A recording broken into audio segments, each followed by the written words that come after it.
This channel does not promote any violent, harmful, or illegal activities. All content provided by this channel is meant for an educational purpose only. দেখো, তৃণমূল নেতৃত্ব যেহেতু বলছেন যে উত্তরপ্রদেশে বিজেপিকে ধাক্কা দেওয়ার আসল কারিগর অখিলেশ যাদব, সেহেতু এটার উল্টো দিকটাও তো এক্ষেত্রে গুরুত্বপূর্ণ।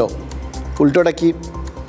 রাহুল গান্ধী যতই ভাবুন তিনি বিরোধী শিবিরের ওই 235 জন সাংসদের নেতা, তৃণমূল কিন্তু বারবার তার মাথায় এটা গেঁথে দিচ্ছে, একদম পুরো হাতুড়ি দিয়ে মেরে গেঁথে দিচ্ছে। রাহুল শুধুমাত্র 100 জন কংগ্রেস সাংসদের নেতৃত্ব দিচ্ছেন, বাকি 135 জন সাংসদ রাহুলের হ্যাঁতে হ্যাঁ মেলানোর জন্য বসেনি। এই বার্তাটা যদি ধরুন নীতি আয়োগের বৈঠক বা প্রধানমন্ত্রীর সঙ্গে বৈঠকের আগেই মমতা বন্দ্যোপাধ্যায় দিল্লিতে ছড়িয়ে দিতে পারেন, তাহলে কেমন হবে? তাহলে তৃণমূলের কিন্তু দুটো রাজনৈতিক লাভ। এক, ওই প্রথম যেটা বললাম, ইস্যু ভিত্তিক মতপার্থক্যে তৃণমূল যদি সংসদ থেকে ওয়াকআউটের মতো কাজকর্ম করে, কার লাভ কার ক্ষতি হবে এই অঙ্কটা খুব ইন্টারেস্টিং জায়গায় পৌঁছে যাবে। আর দুই, যার লাভ তাকে মনে করিয়ে দেওয়া যাবে কেন্দ্রীয় বাজেটে তুমি উপকারীর উপকার স্বীকার করেছো, সেই জন্যই তো অন্ধ্রপ্রদেশ আর বিহারকে হাত উপুর করে সাহায্য করেছো। এবার বাংলার শাসক দলের ঋণ শোধ করো। ঋণ শোধ বলতে কেন্দ্রীয় বরাদ্দ। লোকসভা ভোটের আগে বিভিন্ন কেন্দ্রীয় প্রকল্পে ওই যে হিসেবের গরমিল আর দুর্নীতির অভিযোগে কেন্দ্র বরাদ্দগুলো বন্ধ রেখেছিল। ওই 100 দিনের কাজ বা আবাস, এই বিভিন্ন যোজনা, এগুলোতে তো টাকা পাঠানো বন্ধ। এবার তৃণমূল কিন্তু সেগুলোকে জমিয়ে প্রচার করেছিল ভোটের সময় যে বাংলায় বঞ্চনা করছে কেন্দ্রীয় সরকার। সেটার ডিভিডেন্ডও তারা পেয়েছিল, ফল পেয়েছিল হাতে নাতে। এতগুলো আসন, এগুলো তো এমনি এমনি হয় না। এবার তৃণমূল যেটাকে বাংলার প্রতি বঞ্চনা বলে প্রচার করছে এবং যেটাকে দিয়ে বিজেপিকে টেক্কা দিয়েছে, সেটা তো বিজেপি নেতৃত্বকেও ভেবে দেখতে হবে। বিজেপি নেতৃত্ব নিশ্চয়ই স্বীকার করবেন যে তৃণমূলের যাত্রা ভঙ্গ করতে গিয়ে তারা আদতে নিজেদের নাকটা কেটেছেন, যাত্রাটা আলটিমেটলি ভঙ্গ হয়নি। অতএব যত তাড়াতাড়ি সম্ভব বাংলার সমস্ত বকেয়া যদি কেন্দ্র মিটিয়েও দেয়, তাহলে হয়তো শুভেন্দু অধিকারীরা খুব একটা আপত্তি জানাবেন বলে তো মনে হয় না। কারণ তারা বুঝতে পারছেন যে যতদিন এই প্রচারটা করার সুবিধাটা পেয়ে যাবে তৃণমূল, যে কেন্দ্র বঞ্চনা করছে, বাংলার মানুষ বঞ্চিত হচ্ছেন অ্যাকচুয়ালি কেন্দ্রের জন্য, তাদের বিমাতৃসুলভ আচরণের জন্য, মানে সোজা বাংলায় সৎ মায়ের মতো বাংলার মানুষকে তারা খেতে দিচ্ছেন না, বাংলার মানুষকে টাকা দিচ্ছেন না। এটা যত দিন ধরে প্রচার হবে তত বেশি বিজেপির ক্ষতি হবে। এবার এর মধ্যে হ্যাঁ, টাকা পয়সা দিয়ে তারা দুর্নীতির ধোঁয়া তুলতেই পারেন, তাতে তো কোনো সমস্যা নেই। কিন্তু টাকা পয়সাটা আটকে রেখে রাজ্য সরকারকে ভাতে মারার ভুল আর দ্বিতীয়বার করবেন কি? দেখুন, এই সমস্ত অঙ্ক দুতরফেই রয়েছে এবং সম্ভবত এই অঙ্কগুলো মাথায় নিয়েই যদি মুখ্যমন্ত্রী এই দিল্লির বিমানে চড়েন, খুব কি ভুল করবেন? ভাবুন আপনি, এ তো খুব এত সহজ অঙ্ক আমরা সবাই বুঝতে পারি। দেখুন, লোকসভা ভোটের প্রচারে প্রায় 11 লক্ষ বাড়ি নিজেরাই তৈরি করে দেবে বলে জানিয়েছিল তৃণমূল। এবার এই 11 লক্ষ বাড়ি বানাতে কত খরচ জানেন? কম করে 17,000 কোটি টাকা। রাজ্যের যা আর্থিক পরিস্থিতি, ভাড়ে মা ভবানী দশার কথা যেভাবে ঢাক ঢোল পিটিয়ে বিজ্ঞাপন দিয়ে প্রচার করা হচ্ছে, তাতে তো এটা পরিষ্কার ওই টাকা জোগাড় করা কি খুব সহজ কাজ? আর টাকা যদি জোগাড় না হয়, তাহলে ভোট প্রচারে দেওয়া এই প্রতিশ্রুতিটা রক্ষা হবে কি করে? এক্ষেত্রে ওই দিল্লি ভরসা। সেই জন্য কি নীতি আয়োগ প্রসঙ্গে একটু সুঠ্ঠু নরম করছেন মুখ্যমন্ত্রী? ভেবে দেখতে পারেন, কিন্তু ব্যাপারটা খুব অযৌক্তিক নয়। মানে ধরুন, প্ল্যানিং কমিশন তুলে দিয়ে এই যে যখন এই নীতি আয়োগ তৈরি হয়েছিল, তার বিরোধিতা করেছিলেন মমতা বন্দ্যোপাধ্যায়। একের পর এক বৈঠকে তিনি যোগ দেননি। তিনি এখন দিল্লি যাচ্ছেন সেই নীতি আয়োগের বৈঠকে যোগ দিতে। মানে দর কষাকষির একটা রাস্তা খুলতেই কি তিনি দিল্লি যাচ্ছেন? দেখুন, এই ইগোর লড়াই যখন চলে না, তখন একটা জায়গায় গিয়ে দুপক্ষই আটকে যায়, জানেন তো। সেখান থেকে তখন দুজনই বেরিয়ে আসার রাস্তা খোঁজে। সেটা যদি না থাকে তাহলে ওই রেল লাইনের মতো প্যারালাল লাইন হয়ে দুটো দল চলতে থাকে, কখনো আর দুটো ম্যাচ করে না, অর্থাৎ মাঝখান থেকে নিজেদের পাওয়ার যেটুকুনি সম্ভাবনা সেটাও বাস্তবায়িত হয় না। ফলে এক পায়ে মাঝে মধ্যে একে এক পা ওকে এক পা এরকম করে এগোতে হয়, দরজাটা খোলা রাখতে হয়। মমতা বন্দ্যোপাধ্যায় সম্ভবত সেটাই করতে যাচ্ছে। দেখুন 2022-এ নীতি আয়োগের বৈঠকে যোগ দিয়েছিলেন তিনি, কিন্তু 2023-এর বৈঠকে বেশিরভাগ বিরোধী শাসিত রাজ্যের মুখ্যমন্ত্রী যোগ দেননি। সেই তালিকায় মমতা ব্যানার্জিও ছিলেন। এবছর আবার যাচ্ছেন, কিন্তু ইন্ডিয়া জোটের অন্য মুখ্যমন্ত্রীরা, মানে ধরুন ঝাড়খণ্ডের হেমন্ত সোরেন, কেরলের পিনরাই বিজয়ন, তামিলনাড়ুর এম.কে. স্ট্যালিন, তেলেঙ্গানার রেবন্ত রেড্ডি, পাঞ্জাবের ভগবন্ত মানরা, তারা নাকি ওই নীতি আয়োগের বৈঠকে যাচ্ছেন না। দেখুন দেশে এদের বাইরে আর বিরোধী মুখ্যমন্ত্রী তো রয়েছেন এই দুজনই। একজন দিল্লির মুখ্যমন্ত্রী অরবিন্দ কেজরিওয়াল, তিনি তো জেলে, আর বাংলার মুখ্যমন্ত্রী তিনি তো বুঝিয়ে দিয়েছেন তিনি যাচ্ছেন বাংলার প্রাপ্য আদায়ের জন্যই, তার মানে তিনি যাচ্ছেন। জানেন তো এই ধারণাটা খুব ভুল হবে। দেখুন মুখ্যমন্ত্রী আজ বলেছেন যে নীতি আয়োগের বৈঠকে তিনি কি বলবেন সেই বক্তব্যের খসড়া নাকি আগের থেকেই চেয়ে পাঠিয়েছে কেন্দ্র। আচ্ছা, মুখ্যমন্ত্রীর দাবি দেওয়াগুলো আগে ভাগে খতিয়ে দেখে নিতেই কি কেন্দ্রের এই চাহিদা? সবাই ভাববেন এই কি চরম একটা অবিচার, এটার কোনো মানে হয় না, এই আগের থেকে চাইবে, এরমও তো হতে পারে। কেন্দ্র সমস্ত লিস্ট আগে ভাগে হাতে নিয়ে নেবে যাতে ওখানে চাইলে তারা কিছু দিতে পারে। মমতা বন্দ্যোপাধ্যায় বলেছেন যে রাজ্যের নতুন করে আর কিছু চাওয়ার নেই, যা প্রাপ্য সেটাই তিনি চাইবেন। সেই বক্তব্যের খসড়া দিল্লিতে পাঠানো হয়েছে, সেইটা মিটিয়ে দেওয়ার চিন্তাভাবনা কি ওপাশ থেকে থাকবে? হ্যাঁ, এর বাইরে মানে এই চাওয়া ঠাওয়ার বাইরে যেটা আর কি প্রাপ্য চাওয়ার আর কি কথা বললেন, তার বাইরেও নিশ্চয়ই কিছু কথা তিনি বলবেন সেখানে, কিন্তু সেটা যেন তিনিও মনে করিয়ে দিয়েছেন যে তার সেই বাড়তি যে বক্তব্যগুলো সেগুলো যেন ওই স্বতঃস্ফূর্ত ভাষণ বলেই দিল্লি ধরে নেয়। They ask our statement before attending the meeting. So whatever is pending earlier, we are sending that draft to them for written speech. They are asking, you know, if whatever I will speak spontaneously. Always all the speakers cannot speak the written speech, but they ask our written speech before the meeting. So whatever is pending, that we are sending. But what I want to speak, that we will speak at the time of the meeting. বাজেটের প্রতিক্রিয়া দিতে গিয়ে মুখ্যমন্ত্রী মমতা বন্দ্যোপাধ্যায় বলেছেন যে কেন্দ্রের কাছ থেকে রাজ্য 1,71,000 কোটি টাকা পাওয়া যায়। বাপরে, অ্যামাউন্টটা ভেবেছেন? এই টাকার পরিমাণ মানে কি পরিমাণ টাকা! নর্মালি যখন মানে এই টাকাটা যদি একটা কারোর প্রাপ্য হয় মানে তারা তো কিছু পায়নি, বহু কিছুই পায়নি আর কি, হাতে তো তার মানে কিচ্ছু নেই। যে ভাড়ে মা ভবানী দশার কথা বলা হয় সেটা একদম বাস্তব।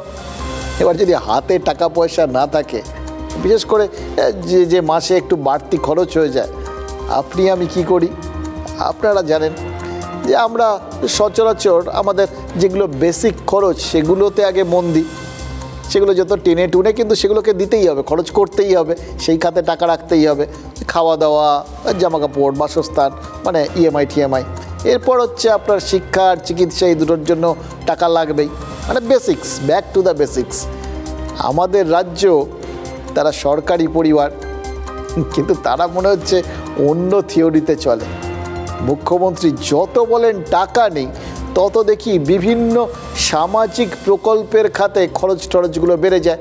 একে খয়রাতি ওকে খয়রাতি, মানে যেগুলোকে বিরোধীরা ভোটের প্রকল্প বলে থাকেন, একেবারে ভুলও বলা যায় না। দেখুন, কারণ লক্ষ্মীর ভাণ্ডার থেকে কন্যাশ্রী, এই সব প্রকল্পই তৃণমূলকে কিন্তু ভোটে ব্যাপক ডিভিডেন্ড দিয়েছে, বিরাট ফল দিয়েছে। এরা তৃণমূল নেতারাও স্বীকার করেন। আচ্ছা, পুজোয় ওই যে ক্লাবগুলোকে অনুদান দেওয়া হয়, সেটাও কি তৃণমূলকে খুব একটা কম ডিভিডেন্ড দেয়নি? যথেষ্ট দিয়েছে। বিজেপি অভিযোগ করেছিল যে এ রাজ্যে দুর্গাপুজো করতে দেওয়া হয় না, আর সেখানে মমতা বন্দ্যোপাধ্যায় ক্লাবগুলোকে অনুদান দেওয়া শুরু করেন। সেই ক্লাবের সংখ্যা বাড়তে বাড়তে 43,000 ছাড়িয়ে গেছে, জানেন তো। অনুদান শুরু যখন হয়েছিল তখন ছিল 25,000 টাকা, গতবার 70,000 হয়েছিল, এইবার 85,000। মুখ্যমন্ত্রী বলে দিয়েছেন যে আগামী বছর 1 লাখ টাকার অনুদান দেওয়া হবে। তবে যে হিসেবটা দিলেন উনি, তাতে একটা হিসেব করে দেখলাম, জানেন তো, এই বছর এই যদি 85,000 করে দেওয়া হয় তাহলে সরকারের মোটামুটি 365 কোটি টাকা খরচ পড়বে। সামনের বার সেটা বেড়ে 1 লাখ হবে, তাহলে অন্তত 430 কোটি টাকা খরচ। এবার একবার হিসেব করে দেখুন এই টাকায় কি কি হতে পারতো। এবারের খরচটাই ধরি। দেখুন, কয়েকদিন আগে আপনাদের কেতুগ্রামের একটা স্কুলের ছবি দেখাচ্ছিলাম। ছাত্রীরা বলেছিল যে আর কিচ্ছু লাগবে না, স্কুলে জাস্ট একজন মঙ্কের মাস্টারমশাই এনে দিন। তারা এই কথা কেন বলছিল? কারণ 2016 পর আমাদের রাজ্যে এসএসসি পরীক্ষা হয়নি। মাসে 50,000 টাকা মাইনে ধরলেও এই 365 কোটি টাকায় অন্তত 6,000 শিক্ষকের 1 বছরের বেতন হয়ে যায়। ওই ডিএটিএর কথা বাদই দিলাম আর কি। অন্ন, বস্ত্র, বাসস্থানের মতো শিক্ষাটাও তো বেসিক নিড, কিন্তু এগুলো আবার ঘুরে ফিরে আপনার আমার কোর্টে চলে এলো, জানেন তো। এগুলো তো আমাদের বেসিক নিড। রাজনীতির বেসিক নিড সেটা একদম অন্য, একমাত্র ভোট। আজও বাজেট হয়েছে, আমরা কিচ্ছু পাইনি, বাংলার ভাগ্যে জুটেছে শূন্য। এবার 70 থেকে স্ল্যাবটা বাড়িয়ে 85,000 করে দিলাম। আশা করি এতেই আপনাদের চলবে। এই গরিব গভর্নমেন্ট এর থেকে বেশি আর কি করতে পারে বলুন?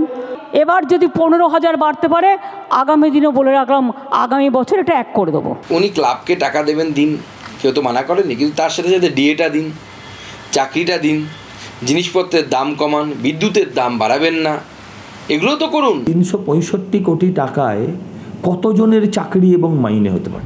এগুলো কিছু না, আগামী দিনে ভোট একত্রিত করবার, পার্টিকে বাঁচানোর এবং নির্বাচনে জিতে আসার সমস্ত পরিকল্পনা। আর কি পশ্চিমবাংলায় কাজের সুযোগ যুবকদের সবচাইতে কম, খুবই কম। সারা দেশের হাল খারাপ, রাজ্যের হাল তার চেয়েও খারাপ। ফলে খেলা, মেলা, পুজো, উৎসবে সরকার মশগুল থাকছে। দেখুন, এই সমস্যাগুলো তো আছেই, কিন্তু এই যাবতীয় জিনিসগুলোর মধ্যে একটু সোনালি রেখা, রূপলি রেখা একদম কিচ্ছু নেই। আছে তো বটেই। মুখ্যমন্ত্রী গত বছর যেটা বলেছিলেন সেটা কিন্তু খুব একটা উড়িয়ে দেওয়া যায় না। মানে এই প্রত্যেক বছরই তিনি টাকা দিচ্ছেন এবং প্রত্যেকবারই এই প্রসঙ্গগুলো উঠছে, এই সমালোচনাগুলো ধেয়ে আসছে। তো মুখ্যমন্ত্রী গত বছর কিন্তু হিসেব দিয়েছিলেন, গত বছরই বিভিন্ন এই পুজো কমিটিগুলোর মাধ্যমে প্রায় 40,000 কোটি টাকার ব্যবসা হয়েছিল এই দুর্গাপুজোকে কেন্দ্র করে। এবার এই এত টাকার ব্যবসা মানে এই আমাদের এখানকার অর্থনৈতিক সিস্টেমের মধ্যেই তো এত হাজার কোটি টাকা ফ্লো করেছে বিভিন্ন ক্ষেত্রে, বিভিন্ন মানুষের মাধ্যমে, বিভিন্ন খাতের খরচে। সমাজের বিভিন্ন প্রান্তে ছড়িয়ে ছিটিয়ে থাকা মানুষগুলো, তারা তো এই টাকার ভাগ পেয়েছে। ফলে অর্থনীতি হয়তো কিছুটা হলেও তাগড়া হয়েছে। এই যুক্তিটাও আবার উড়িয়ে দেওয়া যায় না। অর্থনীতিতে একটা ভয়ঙ্কর জিনিস, জানেন তো, ওই মিছরির ছুরির মতো। কখন যে কোন দিকে কাটে আর কখন যে সেটা মিষ্টি লাগে সেটাও বুঝতে পারি না। দেখুন, মুখ্যমন্ত্রী আজ পুজো সংগঠনের কর্তাদের কাছে যখন সবাই এসছিলেন, তাদের কাছে থিম জানতে চেয়েছিলেন।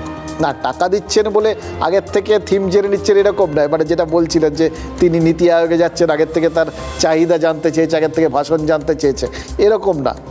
থিমটা জানাতে হবে পুলিশকে, যাতে পরে আইন শৃঙ্খলাজনিত সমস্যাটা না হয়।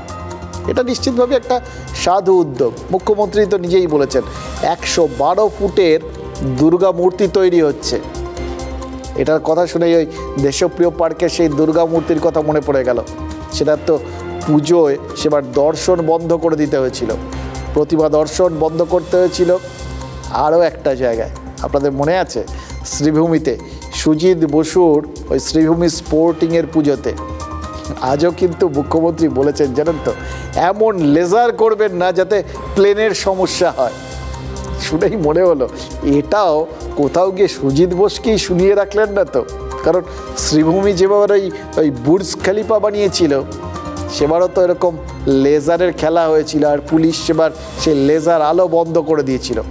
পরে তো মুখ্যমন্ত্রী সুজিত বসুর নাম করেই বলেছেন যে শ্রীভূমির পুজোর জন্য এয়ারপোর্টের রাস্তা যেন বন্ধ না হয়, গতবারও বলেছেন।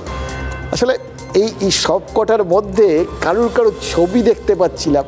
আর মুখ্যমন্ত্রী তো ইদানিং দেখেছি জানেন তো, সুজিত বসুকে সামনে পেলেই ধরে বকে দেন, একদম পুরো এটা যেন নিয়ম হয়ে গেছে।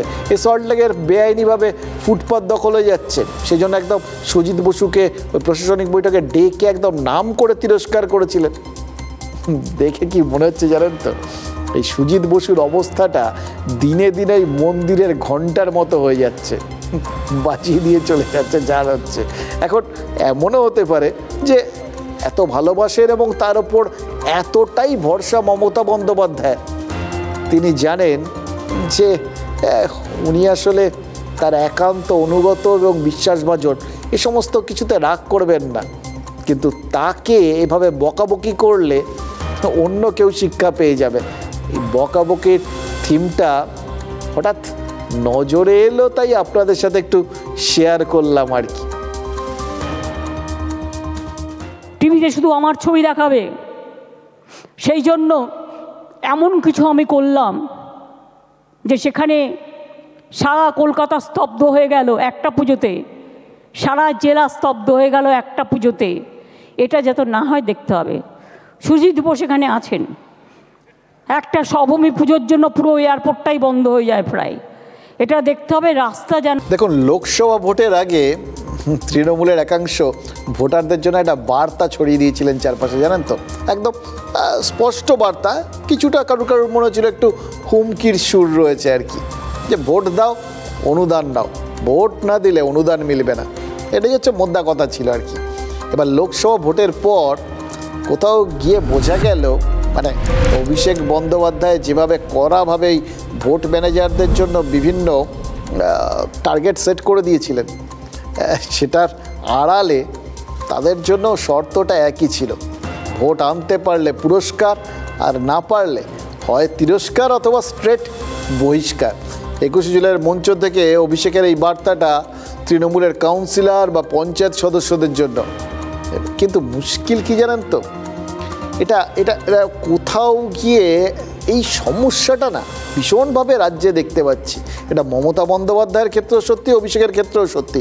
তারা বলছেন এক ভালোর জন্য বলছে, কেউ সিরিয়াসলি নিচ্ছেন কি না সেটা নিয়ে তো সংশয় তৈরি হয়ে যাচ্ছে। মানে স্বাভাবিকভাবেই একজন দলের শীর্ষ নেতা, তিনি যেটা বলেছেন এটা সবাই সিরিয়াসলি বিবেচনা করবেন, মেনে চলবেন, এটাই তো স্বাভাবিক। কিন্তু ভগবান গোলার বিধায়ক রেয়াত হোসেন মনে হচ্ছে হয় একটু বেশি সিরিয়াস হয়ে গেছেন, অথবা কোনো কিছুকেই রেয়াত করছেন না। এই উপনির্বাচনে সদ্য জিতেছেন তিনি, আর জেতার পর তিনি নাকি এক পথসভায় বলেছেন বিরোধী পঞ্চায়েত সদস্যদের কাজে বাধা দিতে হবে, যাতে বিরোধীরা পঞ্চায়েতের কোনো কাজই না করতে পারে। এবার তাতে কী লাভ হবে সেটা ওই ভগবান গোলার তৃণমূল কর্মীদের একদম জলের মতো করে বুঝিয়ে দিয়েছেন। তিনি যুক্তি দিয়েছেন যে বিরোধী পঞ্চায়েত সদস্যরা কাজ না করতে পারলে মানুষ অসন্তুষ্ট হবে, বিরক্ত হবে, আর মানুষ একবার খেপে গেলে বিরোধীরা মানে ভোট তো ছেড়ে দিন, এলাকায় টিকতেই পারবে না। যে যতটা পারি আমরা বিরোধী মেম্বাররাকে কাজ না দেওয়ার চেষ্টা করি, কোন ঠাসা করে রাখার চেষ্টা করি রাজনৈতিক ভাবে। একে যদি কাজ দিই তাহলে এলাকার না দিই তাহলে এলাকার উন্নয়ন হবে না, উন্নয়ন না হলে পরে সামনে ভোট পাবে না। ঠিক আছে, এই আমরা পলিটিক্সটা করি, আমাদের যে ভালো সাহেব তাও লাই, তো এটা আমরা করি। যে জিনিসটা এটা একটা চক্রান্ত, এবং আমি বলি যেটা অশ্বত্থামা হত ইতিগজ, যে পরে যে ইতিগজ সেটা আর শুনতে পাওয়া যাচ্ছে না। ঠিক আছে, ভিডিওর যে অংশটা একটা অংশ বিশেষ, সেটাকে আগে এবং পরে কি বলা আছে বা কি বলেছি, যে একটা পথসভার ছবি দেখাচ্ছে, যে পথসভাটা আমার না, আমার কাছে এখনও সেই 8 মিনিটের ভিডিও আমার কাছে মজুদ আছে, যে আমি এই প্রসঙ্গ রেফারেন্সে আগে এবং পরে কি বলেছি। এবার হঠাৎ করেই ওই 21শে জুলাইয়ে মমতা বন্দ্যোপাধ্যায়ের বক্তব্যের একটা অংশ মনে পড়ে গেল, এই রেয়াত সাহেবের বক্তব্যের ওই একটা অংশের কথা শুনে। মমতা বন্দ্যোপাধ্যায় কি বলেছিলেন? বলেছিলেন লোভ করবেন না। তার কথাটা কি রেয়াত সাহেব শোনেননি? তার তো লোভ দেখছি উপচে পড়ছে, দুটো লোভ। এক, বেশি ভোটের লোভ, আর 2 আরও বেশি কর্মীর লোভ। এবার হ্যাঁ, রিয়াদ সাহেব হয়তো একটা কোনো কিছুর পরিপ্রেক্ষিতে বলেছেন, তার বক্তব্য শুনলাম, বলেছেন এই বক্তব্যটুকুর বাইরে আরও অনেকটা বক্তব্য তার ছিল, সেটাও ভাইরাল করে দিন না, তাহলে বাকি বক্তব্যটাও লোকজন জানতে পেরে যাবে। কারণ এই ধরনের জিনিস আমরা যত বেশি শুনি তত বেশি জানি।